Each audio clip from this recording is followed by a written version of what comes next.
My name is Scott Rennick. I'm the owner and the publisher of the Climbing Business Journal, and just welcome to the session. We've been doing these for almost a half a year now, getting going on the new year, and it's just really a privilege. Our roots at CBJ are from route setting. Our founder was level 5 route setter, Mountain Health, and ran routesetter.com before Climbing Business Journal. My roots, I've been in the business for almost 30 years. My roots were from route setting commercially and competitively back in the late 90s and early 2000s. So this is really something, and I fully recognize, in our team at CBJ really recognizes how y'all are the one that make the experience. Route setting is the product and really defines the culture, I believe.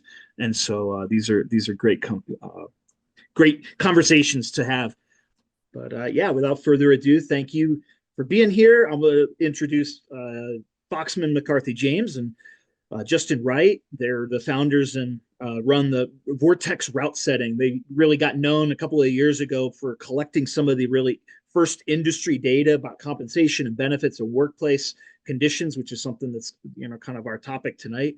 And they also do consulting, and they help with opening sets and lots of kind of the whole smorgasbord of route setting services. Both of them have run route setting programs at multiple location chains, and so they really know what it's like to grow from one facility to multiple facilities to run multi-site route setting teams. And they bring a lot of experience. They also are big volunteers on the CWA committees, work at height and route setting committees, and have been big contributors to the new program that they're rolling out, CWA. So I'll hand it over to Foxman and Justin, and thanks for being here. Thanks for having us, Scott. I guess I should jump in and introduce Ward before we get kind of into it. So we've got Ward here. Ward is the director of route setting or one of the senior directors of route setting for Movement.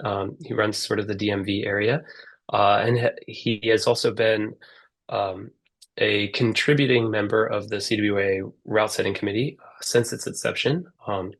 He sits on that committee with both Fox and I, and he's been setting for I don't know, a couple decades, right? It's like since route setting began almost, right, Ward? I don't know.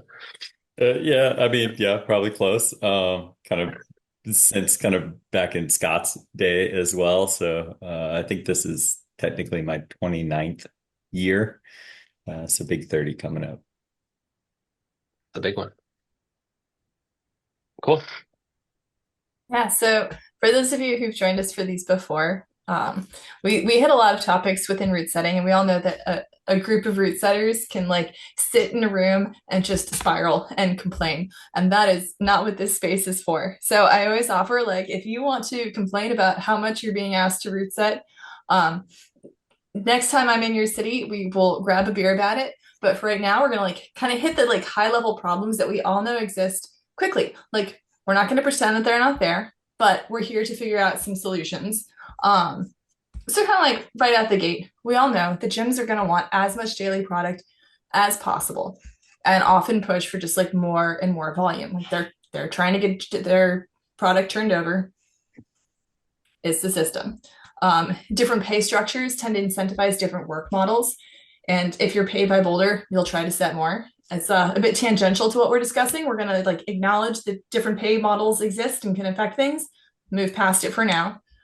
And then also looking at the paradox that can exist between efficiency and mentorship. Highly competent teams might be able to handle a larger volume, but won't necessarily have time to provide the mentorship that's really valuable to actually diversifying your team.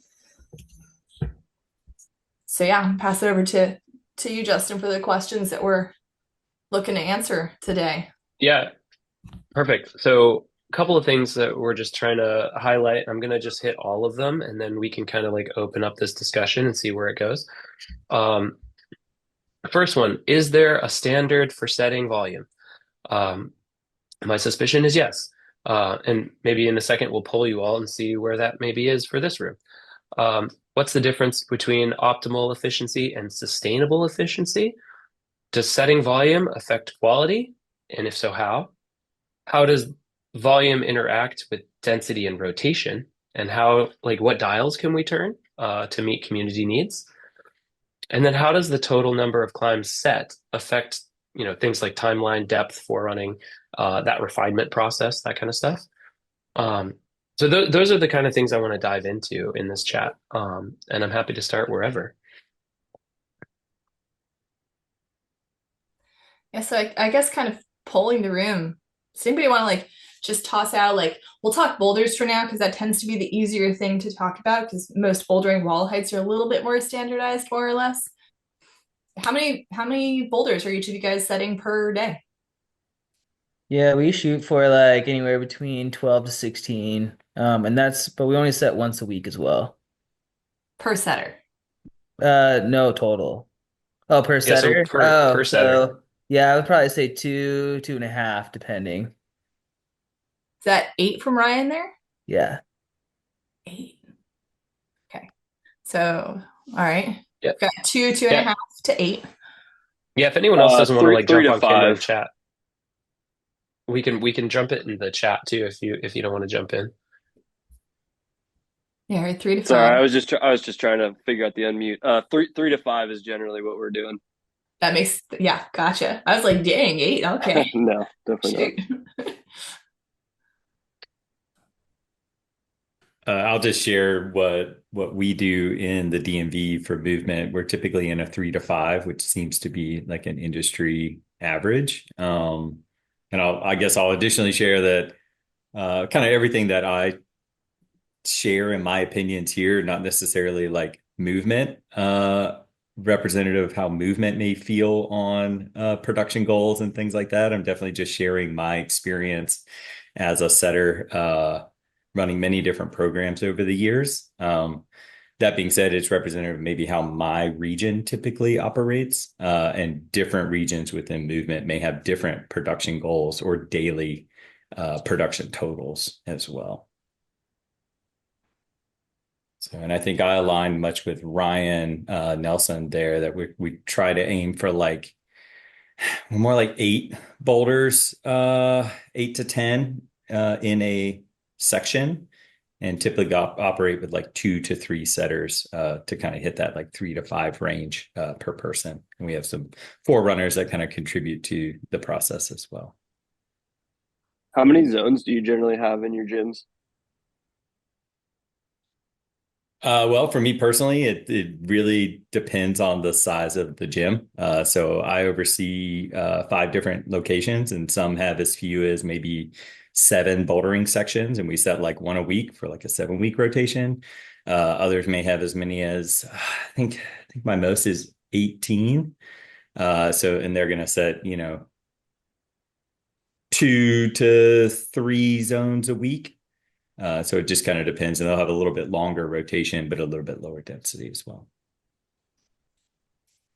Yeah, the gyms that I was most recently at, one gym had 6 small sections that like if the full team was there, we probably could have done 2 a week, but instead we divided it out. The other gym had 8, 10 big sections. But we tried to balance it so that both of the gyms were on a similar rotation. So something that I'm assuming most of y'all have noticed in the chat is there does seem to be a pretty close average for a lot of these gyms. And that was one of the things when we first started measuring data. So for those of you who aren't familiar, I would say probably starting 5 years ago at this point, Justin and I started writing down kind of answers to questions that we had as we traveled through the country, guest setting competitions. Because I don't know about y'all, but I feel like every route setter, whenever they go to another gym, they just ask other route setters, like, what are you doing in your programs? Like, how are you doing this? How much are you getting paid here? What are you doing there? And so we started writing down the answers. And one of the big questions that we had was, is there a standard for how many boulders people are setting per day? How many rope routes people are setting per day? And I think, at least at the time that we started, we were kind of under this conception that everybody does it wildly differently. And for a while in Massachusetts, I was working at a couple of different gyms. One of them paid per day.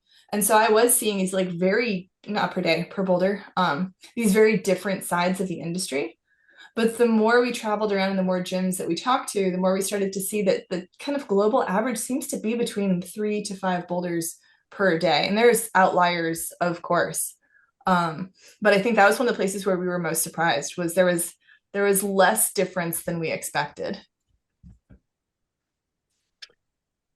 Something I think about is, so I'm currently running a route setting program in the Pacific Northwest. I work for a gym chain called Edgeworks, and similar to Ward, I'll say that, like, I'm talking as Justin, not necessarily in that role. Um, so my gym chain has an average of probably like somewhere in the 2 to 5 range, probably as well. But I think a lot of things that um, will affect that number are worth mentioning right now. It's like, what type of terrain are we in? Are you more of an apprentice route setter, or are you a seasoned veteran route setter? Are you collaborating with someone? And this is more of like an opportunity for mentorship, right? Because like we can't expect the same number of boulder output if this is day 2 on the job. We might be able to expect a higher output for someone who's more seasoned on the team, but also like that seasoned person on the team might have other roles that might reduce them to even lower of a bandwidth because they're tasked with mentorship, or maybe they're the head route setter and they have admin tasks that they have to tackle, and they're jumping between different things. And so I think there's definitely some room here, and it's kind of interesting to see how everyone's sort of landed in a similar pathway. And that might mean like some people are setting on the low end, some people are setting on the high end, but as an average, we're coming up with like roughly the same number. I would actually love to know people's like total daily output for a boulder section, because I find that that's the variable we have the most control over. Is I think that 3 to 5 is the good daily per person thing, but you could do 3 to 5 and set 50 boulders if you have 10 people, right? So like, what is that total demand of your team for that bouldering section? I imagine we'll see a lot more variety. It looks like we've got 11 to 12, 12 to 15, 12 to 16. Looks like a lot of crews are between 3 and 4 setters. I think this is largely variable too, because we're talking like maybe drastically different facility sizes, different team sizes, things like that. And so I get, speaking for like my team, I've got teams that are working on with like 2 or 3 person crews, and then I've got big teams that are maybe like 5+ teams. And so it really depends. Big areas versus small areas. Yeah, the the gyms that I was recently at, if we had the full team in, that would be sometimes up to 10 setters at once, which turns into like a pretty massive day. You can get a lot of ground covered. But I think the doubling of a team size doesn't necessarily mean that you can set twice as much in the same amount of time. Which, I mean, I think we've got planned for like later in the conversation, but it might be worth hitting now of the like, how does that overall total affect our day versus the like singular setter number. Yeah, Ryan, I see your hands up there. Yeah, I guess I was gonna maybe get into the questions with that. I don't know that I've ever worked with a 10-person crew, maybe close to on some like opening sets. I'm curious how people have managed that. What have you found most efficient, breaking up into groups of difficulty ranges, groups based on just section? Because I can't imagine setting as a group of 10 going through, I don't know, even chunks of boulders would be very efficient. Yeah, I'm curious how people do that. I know in like a comp scenario, sometimes we've done it by category. Yeah. Yeah, for us, we usually split it up with a combination of like wall and difficulty. And so like if we had 10 people, splitting into two groups of 5, having 2 people take the easy to intermediates, and having maybe 3 people climbing like B7 and up, and then basically working into the middle. I like dividing by side of the wall so that you don't have teams like crossing paths and working under each other and like next to each other. It's a lot easier to manage the space. And then just trying to communicate really well. Like if you need another body from this side, like communicate with that team leader versus this team leader to get like another opinion. Yeah. Do you ever feel like that meeting point in the middle, like, can sometimes be off or create like a big jump of like, let's say they're starting up at like, I don't know, the 7 to 10 range, and then the other group's working like 1 to 7, and then like you're meeting in that 7, and then the jump from like 6 to 7 is really big, or it's like really tight.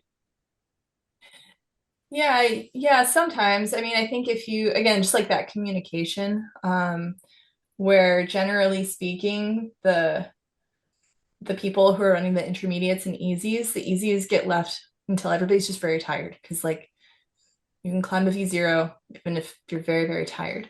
So running warming up 5, 6, 7, and then jumping down 4, 3, 2, 1, 0. And then if you need to pull somebody from that like 7 to 10 range down, you can have a little bit of crossover there just to make sure that, a little bit of a gut check. But of course, grades are grades, and there's always going to be some weirdness somewhere along the line. If anybody has a solution for that problem, like let us know. I mean, I can just share for a second, like how our teams typically operate in the DMV area. We typically have 2 people setting a boulder section, and that's between, like I said, 8 to 10 problems. And then we most often have like a forerunner. That's like a part-time team member that's beginning to get exposure to the craft of route setting, or perhaps they're a part-time route setter and they're, just working with some more senior folks. What that enables us to do is greatly reduce the quantity of daily output. And so, I think we all are probably setting like a bell curve of grades. And so if you're doubling, you're going from like, instead of 8 boulders to 16, it's not necessarily just twice as much work. It's more likely 3 times the amount of work, because the duration of forerunning tends to compound through that process. So what we found was the smaller we can reduce the overall team size, the more richness in conversation and the more detail to which we can forerun and tweak and like collaborate on boulders, and also perhaps more consistency in like progression between the grades as well. Because the same 2 or 3 people basically climb all the boulders in the set if it's within their capabilities.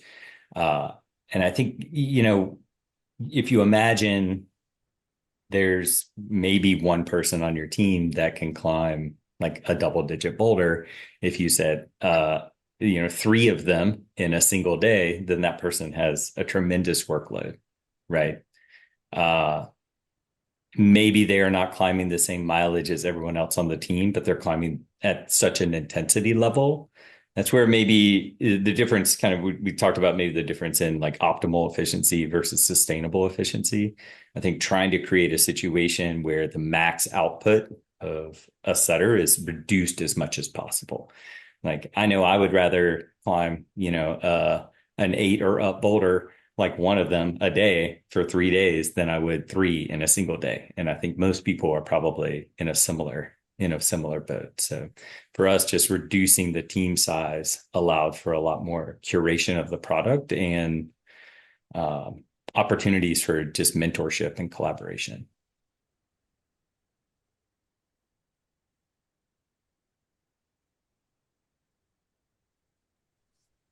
It sounds more like the existence of dedicated forerunners on your team is some of what allows for that like small team size to be a reality. Do you feel like that's the case? Yes and no. I think it is helpful to have more hands in the process. That being said, most of the forerunners are not the like double-digit climber. It's usually someone that's in a gateway program that's trying to enter the craft of route setting at more of like a ground floor level. And so they're often, I don't know, just motivated, curious people from the front desk. They split duties between forerunning and like hold washing and other support roles.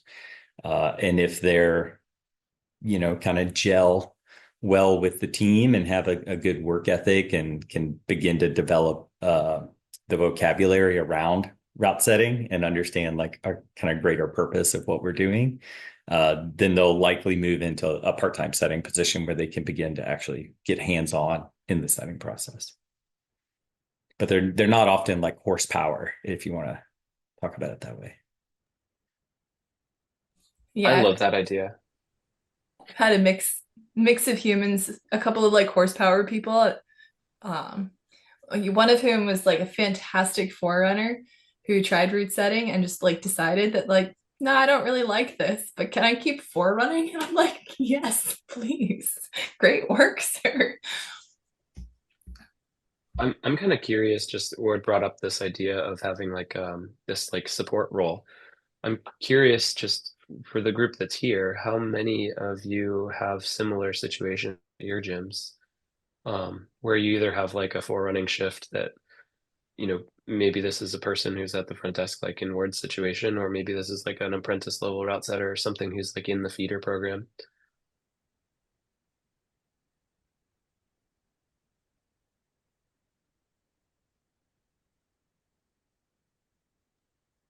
We've had situations where we've been able to bring on forerunners if we're like down, or if there's like an event and we need a little bit more help, but not on a very consistent basis. Yeah, I feel like we're in the same boat too. Like when we have a big event or a comp or something, we'll bring on anywhere between 6 to 10 extra setters to try and get it all done. But other than that, we don't have a gateway program like that. I really like the idea. Yeah, no, I'll just add that like our forerunners are typically there um, to help represent maybe B4 climbers. Most of the people on my team are climbing a lot harder than that, and so maybe we need someone that just has like authentic empathy for that experience. Maybe a much shorter climber. So we're purposely kind of targeting people that help round out what is represented on our team so that we know that the product has kind of been touched on by people of different body types and ability levels. Yeah, I can chime in because my program has a similar situation to what Ward just described. I feel fairly privileged in the sense that I not only have like access to that forerunner support role, but I also have a dedicated team that drops all of our product, sort of like as like Ward said, a gateway. So I have a team that like takes the holds off the wall for us and then washes them, which I think is like there's probably a low percentage of people in the country that have that role, but I think the forerunner role is a little bit more of like a trend that's coming. And at least I can think of a couple of my teams. I run four programs, and at least two of them have like a healthy mix of someone who's maybe like checking a box that is like that, V3, V4 empathy, or maybe like a size box, something that's rounding out. And then I also have teams that like just need that horsepower. And so we have a couple of people who are just come in and just crush. And then we just point and they do. And so I think depending on the breakdown of the team, the needs might be completely different at one location versus another. And so I think being fluid and flexible to like schedule and hire based on like what the team is missing is really important.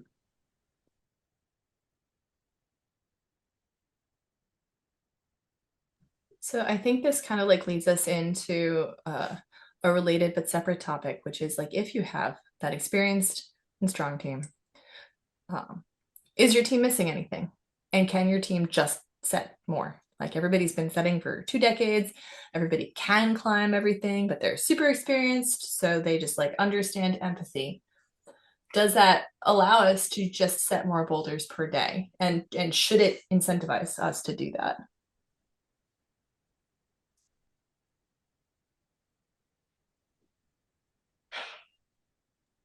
I mean, I think it I think can. it, Oh, I'll let you go, yeah, go Ward. ahead. Go ahead, Ryan. I think it can. I mean, I think we've probably all heard like the term of the backpack boulder, and like I think if I needed to, like, when I first started setting, like sometimes I had a day where I needed to put up 10 or 15 boulders, and like I think I can still do that. I think that the trend has been trying to be more thoughtful with the process and maybe produce a little bit more polish of a product or a more complex product or something like that. Um, so yeah, I mean, I think if there was a need for more output, theoretically it's there. But there's also a lot more full-time positions. So we're doing that on a more consistent basis. So it's maybe not as realistic. Um, yeah, I mean, I think it comes with all those different sides of it. Kenny, I see you.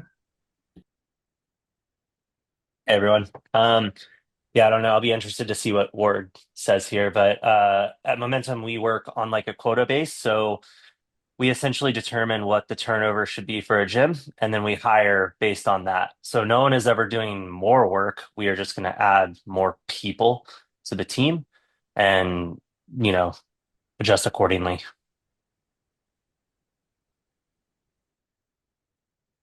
Yeah, I mean, I don't think we have a formal quota, but I imagine our teams are similarly efficient and probably diversified as well. Just knowing like the, how sophisticated your program is. So yeah, we don't. I really don't have any recent memory of having a conversation with a setter and saying like, oh, you only average 3.2 boulders and all of your teammates are at 4.3, like this isn't maybe how we manage the team. Although I think it is important to, we do build and plan the teams based on our expected output, i.e., how many boulders in the gym and how quick we want that rotation to be. We obviously have, if I needed to cut budget a lot for some reason, you could thin density and up rotation. You could thin density and keep the rotation the same. You could keep density the same and let the rotation be much longer. So I think we do have dials to turn that kind of affect budget and hours and all those things. So I think it's uh, okay. I'll go. I think it's a really interesting thought that you added, Kenny, and I appreciate you sharing word. I think that so I've worked for a bunch of different gym owners around the country, and I've seen different approaches, and I think it's kind of interesting. Some, say, well, this is our budget, this is how much we could pay for, and that dictates a bunch of things, right? Talking to the dials that Ward was just talking about, and then there's others who might look at it in the reverse. They're like, okay, well, what does it take to achieve this rotation at this density, at this, right? And so, like, talking to about those levers, like, we can look at it from a bunch of different angles, but you know, it, it's it's fixed, right? If you lower this, you can't not, release this one and have it still be as sustainable. And not everyone understands that. And so I think the communication of just like making sure that you can articulate that, whether it to be an owner, a manager, or your head setter, like, depending on what your role is at the gym, thinking about those in more finite terms, it could be really helpful to think about. And what yeah, I was, go okay, ahead. go ahead. I was just gonna say, I imagine that even when you're having a conversation with like a gym director or a gym owner or something like that, and you're trying to discuss your density and rotational goals and things like that, I think the elephant in the room is always going to be the budget, and you're always they're going to have an idea of what they can sustain from a payroll perspective. And ultimately, you'll be held within that, whether or not that's spoken outwardly at the moment, right? So I think it's important if you are a head setter, director of setting, or whatever it may be, to kind of ask for that information so you can start to break down how you might want to build a program or increase rotation or decrease density or whatever these variables are within this number, so that you create buy-in, right? The gyms can't just afford or support infinite payroll costs, right? Many will have restrictions there. Yeah, Kenny, I see you again. Yeah. So, yeah, just to give everyone, I guess, some clarification. So what we did was worked backwards from what our target turnover was for each gym and each section. I determined I guess, like sustainable workload, which for us was 1.5 sport routes per shift and 3.5 boulders per shift. And from there, we determined for Salt Lake, for example, to meet the turnover we wanted, we need 16 setters. Well, we don't have 16 setters. We only have 12 because that's what our budget is allowing us to do. But it's still in the back of our mind to know that, like, if at some point we want to meet these targets, which is what our customers are demanding from us, we would need to add more people, basically. So, yeah, everything you guys are saying, great. Yeah, Yeah, I think that's the common way that conversation goes, I think, as well as you say, this is what we want to do, this is what we think the community will respond to, or what they would love in their climbing experience. Um, and then if you can't get there, you're at least able to say, well, we want to get there, we can't afford it at the moment, this is what we can do. And I think that's you kind of representing your team in that conversation. that was really loud. Something went ding. So something that like I kind of wanted to like circle us back to, and then like I want to toss to you, Ryan, is I think both Kenny and Ward, you're approaching this like from the best angle. Some of us have had to navigate conversations of, well, can't we just hire experienced route setters that are more efficient and will set faster? Or we need to cut the budget, and so people just need to set more. And I think you guys articulated that the way that this should be approached, which is like here is that sustainable level, and we're going to build the program accordingly and like adjust when we can. But I think that learning how to address the conversation of the experience, while it can lead to people setting more efficiently, how does that then build a program through mentorship? And how does setting more faster affect the overall quality? I've worked in situations where people have come from construction backgrounds where like, if you do the task more efficiently, it just goes faster. But we also have that creative component that we're injecting into things and trying to teach people. So figuring out how we can have those conversations as well, I think is really important.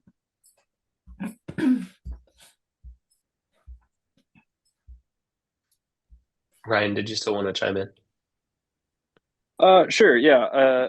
Two things that I've kind of thought about lately.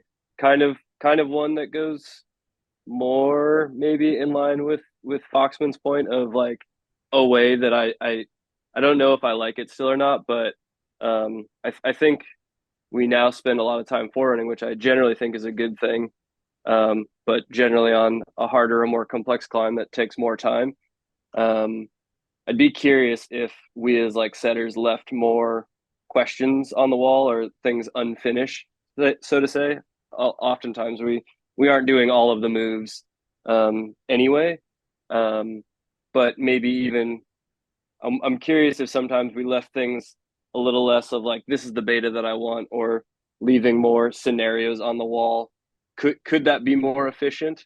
And could it create a slightly different experience or a more kind of project based experience? Maybe a little bit more akin to outside of outdoor rock climbing. it's definitely not a fleshed out idea, but an idea that could maybe lend itself to more efficiency and more boulders. But it would definitely bring up a lot of other questions.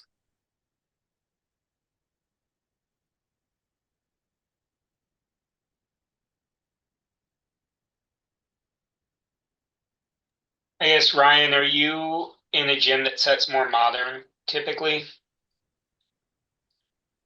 I'm in a pretty commercial gym. We I'd say have a mix. Okay. Because our gyms, I'm in the Midwest, we set like I don't know, I guess our gyms typically get this say that we're stylistically like outdoors, and so there do tend to be a lot less um specific intended betas that we are trying to incentivize as much as possible, where we know different climbers and our clientele are going to climb them different ways, and we can do whatever we want, but with as big of a clientele as we have, we're not going to force everyone to climb something a certain way. So we leave a lot of questions on the wall in that regard. But the questions that are answered are the movements are comfortable, nothing's tweaky, the climb, the easiest way up the wall is close to a certain grade or what we believe to be a certain grade. And those are the main things that we answer. I probably daily leave climbs unpulled. Um, but I've also been setting for a long time, so this might be something with a little more experience of I'm confident in those calls because visually, based on what has been pulled and how things are set up, I'm confident that things will work out. Um, I'm not always right. I don't think any setter is always right. Um, but that definitely helps our sustainability. And something we try and drill into our new setters is you don't have to pull a move to know that it works and that it goes.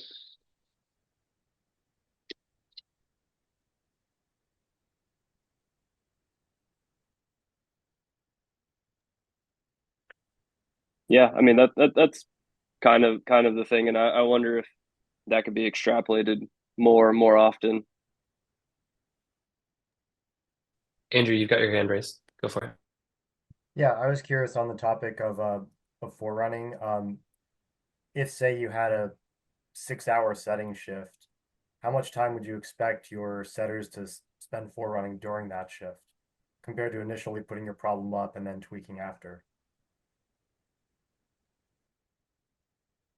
I think this is the perfect question. I kind of want to know what the entire group thinks. So we have one of our gyms that works on a 6 hour shift. Most of our gyms work eight, but one of our gyms is just small enough that a 6 hour shift makes more sense overall.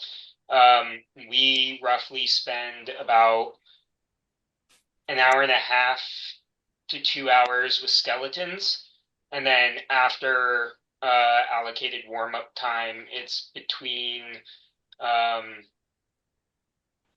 an hour and a half to 2.5 hours for running, depending on how big the team is and how many like overall boulders went up. But typically it's about 15 boulders in about 2 hours. Yeah, we would usually split things about 50-50. There are other components where, like, if we're stripping the walls, that, takes a little bit of time, but there's also cleanup at the end. So generally speaking, we would do all of our setting, then maybe like an initial, like, first, run on your boulders at the, like, before lunch, and then after lunch, warming up and getting everybody on everything. Yeah, I feel like my team is in a similar boat. I think we like shoot for a 1/3, 2/3 maybe, but we typically end up hitting a 50/50. Yeah, I think 50/50 is about what we do as well. But again, our 50 of 3.5 hours is typically only on 8 to 10 boulders. So I think the amount of time invested into each boulder is likely much higher. So I have a thought. This kind of like conversation is kind of leading me in this question about whether or not there's like maybe a downward trend in output.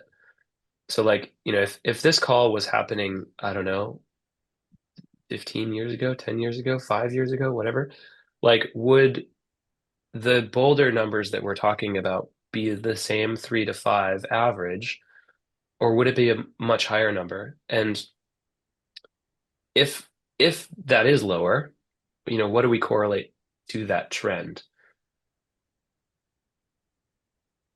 Kenny, go for it. I know there's a wide range of people here. When I started setting Boulder Day, it was like 8 to 12 boulders a person, and there was like two of us.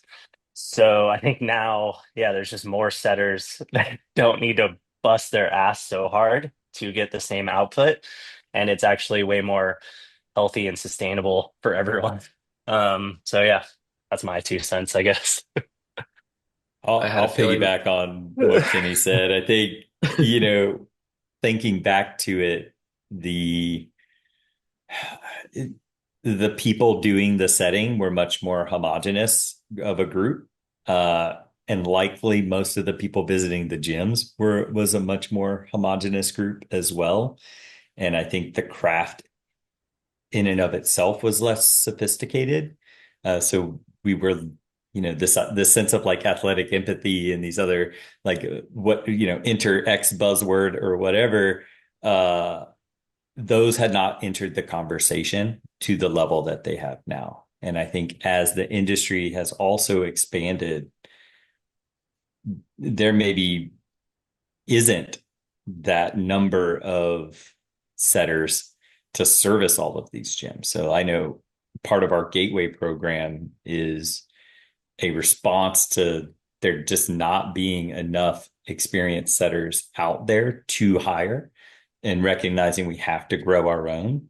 So we had to build an infrastructure to train and mentor and move people into the craft. And that also then reduces that same production output.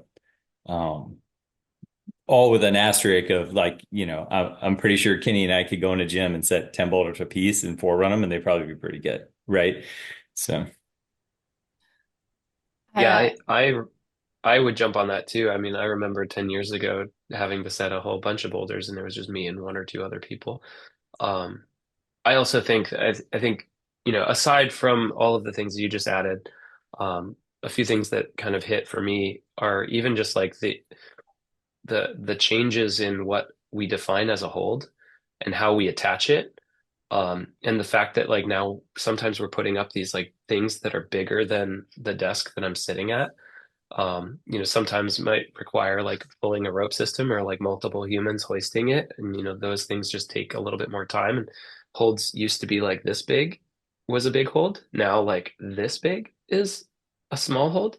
Um, and then I also think it's important to like highlight because, I talk with gym owners and managers fairly often. And sometimes this comes up, it's like, well, why can't you just set more, right? And I think that there's this like historic, oh, well, back in my day, we used to be able to, right? And so like, if you're having one of these conversations, like being able to highlight what, Ward or Kenny or Fox is saying, and then also talking about, is there a higher emphasis on quality? Like, I think absolutely, you know, maybe your gym has no competition yet, but a lot of them do. And, you know, back 10 years ago, it might have been the only gym in the state, let alone within a 20-minute radius.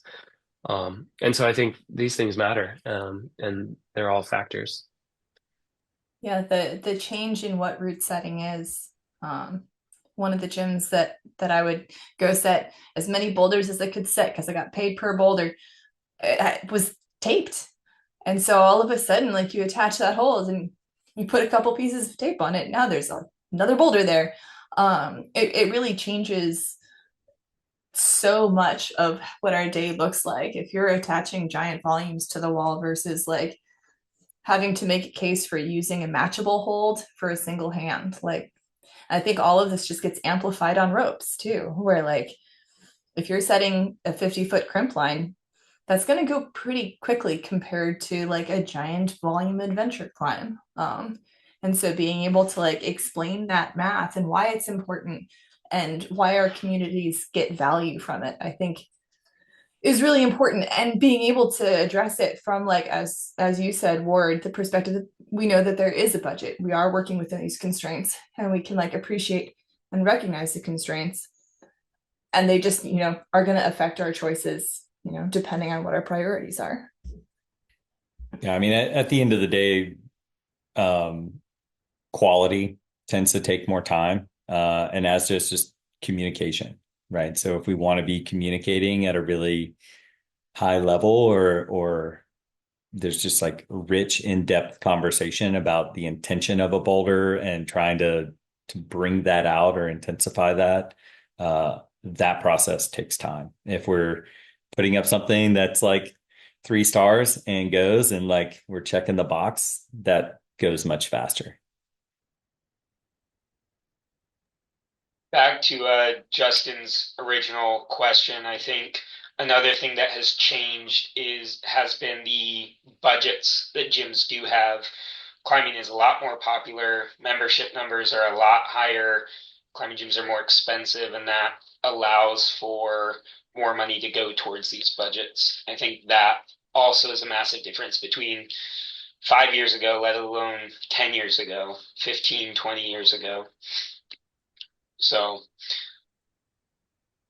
I mean, that's true a little bit, but you can also look to it.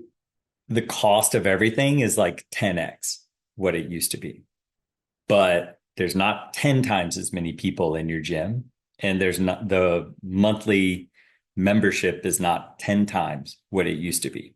Maybe it's $20 more than it used to be, but that has not scaled in the same way. sure, I think maybe percentages are not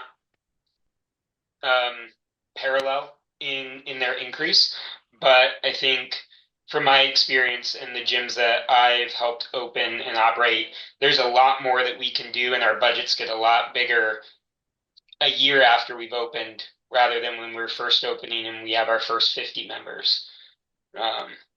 So I think some of it, yes, it's not parallel.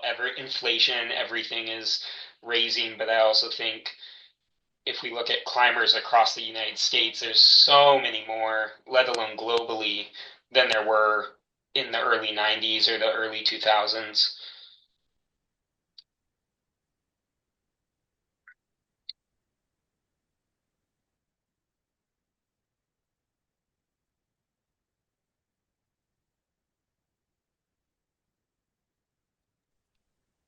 Ward, you had a really good analogy you were talking to Fox and I about. I wonder if you wanted to share it with the group. Yeah, just around the idea of like quality and time and that kind of thing. So, maybe this is a bit of a hot take, but and maybe speaking to this idea that a more experienced team, or like a highly experienced team, can quickly put up a high quality product. I tend to think of those people as like being a much more finer grit of sandpaper. So they just have this ability to polish something at a much faster rate, or to a finer level. And a less experienced setter is like just a rougher, coarser grit of sandpaper. And so there are times, and I think we have seen teams that have operated like this, where maybe everyone on the team is kind of a coarse grit setter, and they're attempting, and they have their heart in the right place, and they're attempting to refine this product to a really high level, and they're just kind of doom looping because they just maybe don't quite have the skill to get it to that refined place in a timely manner, right? So I think it's important that you have teams that have representation kind of those different grits, so you can kind of work together to polish the product to a high level. But it's going to be very difficult to really refine the product if no one's that like ultra fine grit setter, if that makes sense. I don't think I did as good a job explaining that, Justin, but maybe you can fill in the blanks. I'm right there with you. I got it. Yeah, it's always like a cool experience to like watch somebody with that level of experience walk up to newer setters who have been going through that like doom spiral and just like ask the question that leads to the solution. Just so, and I've like been in the receiving end of that where I'm like, oh, okay, great. Glad that's solved. And I your think, grit count just goes up that in that moment. You're just like, oh, I'm yeah. 220 Yeah. now. Well, you can, if you're open to, you know, addressing your own like deficiencies, like learning things from people. Yeah, that's how it's done, is you learn from people more experienced than you. Yeah, But Fox, I think that speaks to your managerial style as well, that you said you ask the question that leads to them discovering the solution versus like, just coming over and telling them what to do. Yeah. Give me did that get picked up on the that. microphone? Yeah. Good.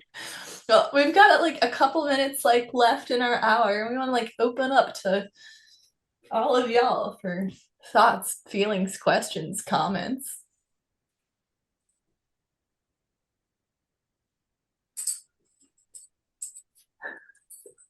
It's so funny. Usually in these conversations, we ask a few times, like early on, we're like, does anybody like want to talk about like anything in particular? And then at the end, everybody has like all of the questions in the last like 2 minutes. And I feel like maybe we did a flip on this one and I love it. One thing that was in our notes for the call that we didn't really talk about was just in rope terrain, and just kind of keeping in perspective that it kind of always has to be a whole number, and that whole number is typically 5 to 8 hours of work, and so you can't just like put an extra route on the wall because you have an extra 3 hours of your day. It's more likely that you're kind of stuck within 1, 2, or 3 routes, depending on kind of your height and intensity of the terrain. And that kind of throws a wild card a little bit in the budgeting aspect, because you can just miss your window to set that second route or that third route or whatever it is, and really have to do without that being on the wall. And then maybe that's a whole nother day for another team member, because of that same whole number scenario. Well, I know one way that I've always tried to frame it, like when I'm explaining that, too, is the difference between if you've got 15-foot bouldering walls and a 45-foot tall rope wall, you set 3 boulder problems. It's not the same as 2 rope routes. Like 2 rope routes is twice as much. And so are we looking to put the same level of care into our rope terrain as we are into our bouldering terrain? Like the movement might be easier, yes, but the forerunning can be more challenging and the tweaking can take a little bit more work to actually get done. And so I think that's always an important thing to like to throw into the conversation as well, of like, does the math actually add up? Yeah, one of the things that I am often finding myself thinking about is, when you're trying to compare what you want to be apples to apples, right? It's like you have two facilities. One has 40-foot walls and one has 29-foot walls. And you're trying to say like, oh, my team over here can set this many per, and my team over here can only do this. And you're like trying to resolve this difference. And on paper, if you don't dive into that nuance, you're like, oh, this team is more efficient. That team is less efficient. But then you peel it back and you're like, oh, well, actually this team is more efficient because they're setting more feet. It's like you can't think about you do have to think about whole numbers, but you also have to think about the linear footage that you're setting, because that math just doesn't work out sometimes.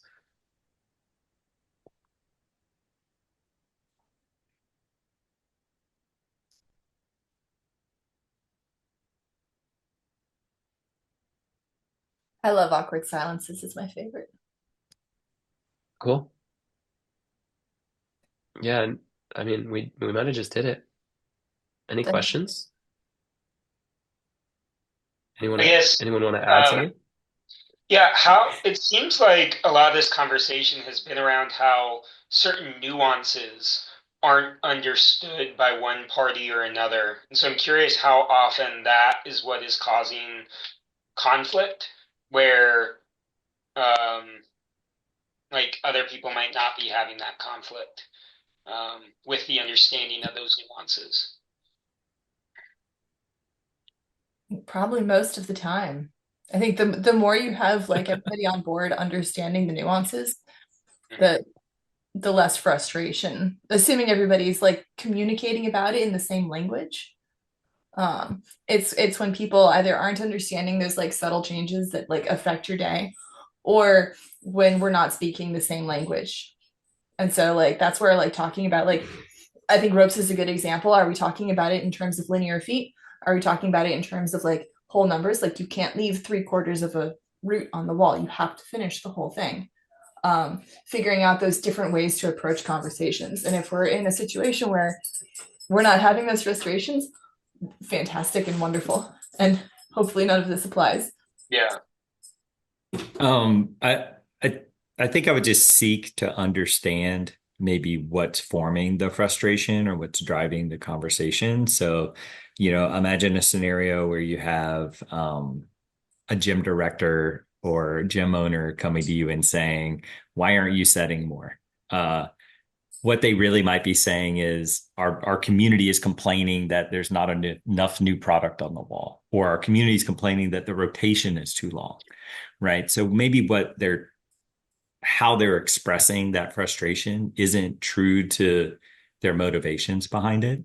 And there may be other dials you can turn without affecting the actual personal production of your setting team. So, if they're coming and they're saying, there's just not enough new product coming up, going on the wall every week, maybe you just lower your actual rotation so you can put more product up, or whatever these different scenarios are. I think just seeking to understand where they're coming from. Okay. I wonder if that's tied to data points that historically the industry has used that maybe to adapt, especially if you are communicating with someone who's maybe more outside the scene. So instead of how many routes per day, it's how many linear feet per day, for this example. And that be something that you look at as a data point for setter efficiency, proficiency versus, well, they only set 2 routes or 1 route. But one of our gyms has 45-foot tall walls and one has 35, right? So, yeah, I guess that's something that I just always, I'm in the scene, so I know those nuances. And don't often have to communicate them with someone who's not in the scene, which is, I guess, a lucky break on my end. Yeah, and I just imagine in the moments where you do have to try and find relatable terms that they'll understand, those are probably the most important conversation, right? That's probably determining if you can hire a part-time setter or keep someone employed or whatever these things are. Those are probably the conversations that ultimately matter the most. Yeah.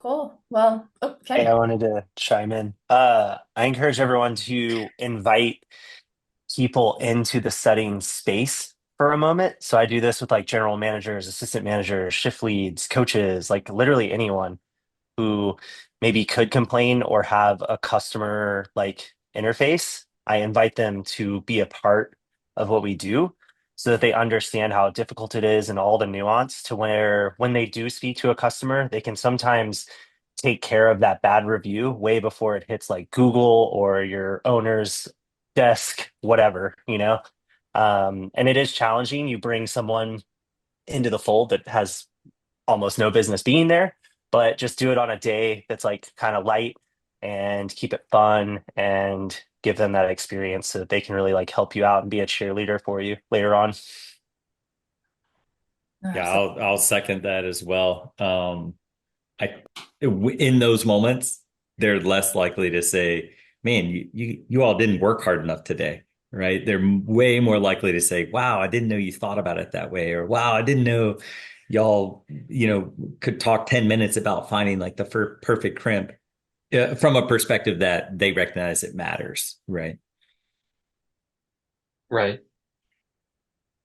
Do y'all have that as kind of like like a shadow? Do you have them forerunning depending on the person? How do you manage that? I mean, we've had people, our marketing manager who like generously climbs V0 would join us. And just to see that like we're having conversations, even see the cat screaming, having conversations about those users' experiences, and we're making choices to serve that, beginning climber population. Like without being able to hear the conversations, there's no way for her to know that they're happening. But hearing the thought and the hearing all of it, she's able to speak to those customers and speak to the staff and be a lot more empathetic and understanding, and more of an advocate for the total product that we're putting out.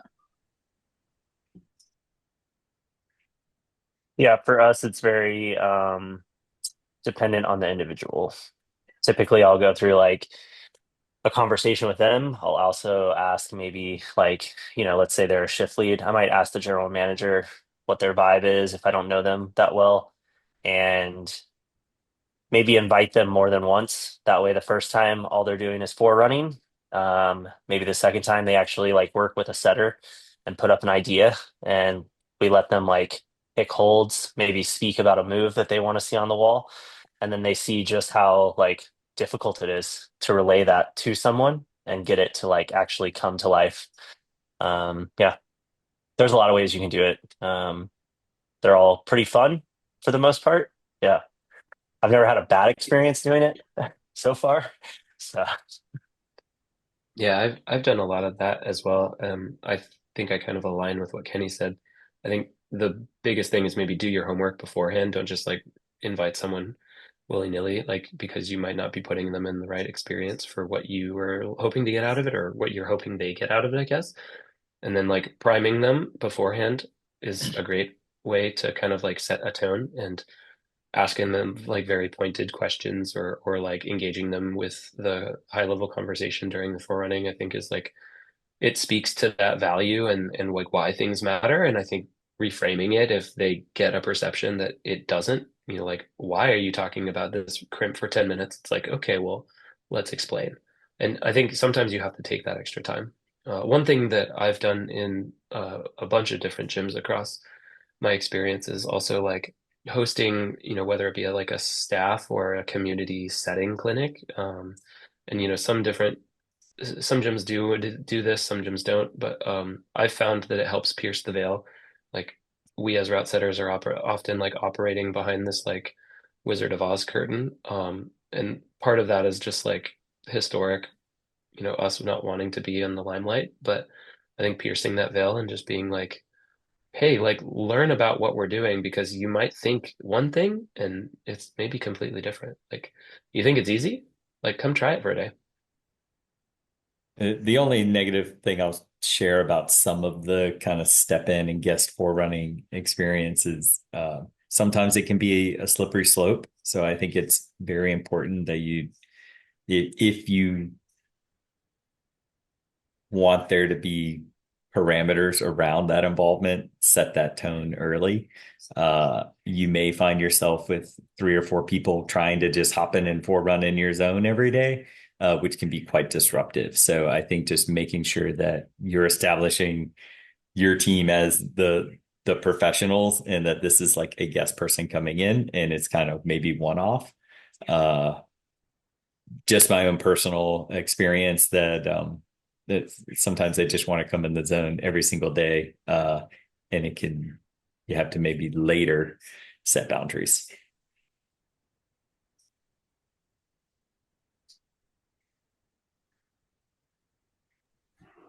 Cool, y'all. Well, I think with that, we'll wrap up. Thank you guys so much for joining all of us. Thank you, Ward, for joining us for this conversation. I was very excited to chat with you about it. No, really honored by the invite. It was super cool. And thank you guys, CBJ and the Vortex crew, for providing just the space to have these conversations. I think it's really great. The one thing I'll just say before we fully close out is that for anyone who's interested, the next one that we're doing in April, we're going to be talking competition route setting and modern gym culture with Cody Grodzki. So that one should be a good one. So keep an eye out for newsletters or emails from CBJ. Put it on your calendar if you want to come. Yeah. Thank you, Ward. Thank you, Justin. Thank you, Foxman. Appreciate everybody's time. Yeah. Thanks all for like joining the conversation so much. It's so much fun when everybody chats. I love it.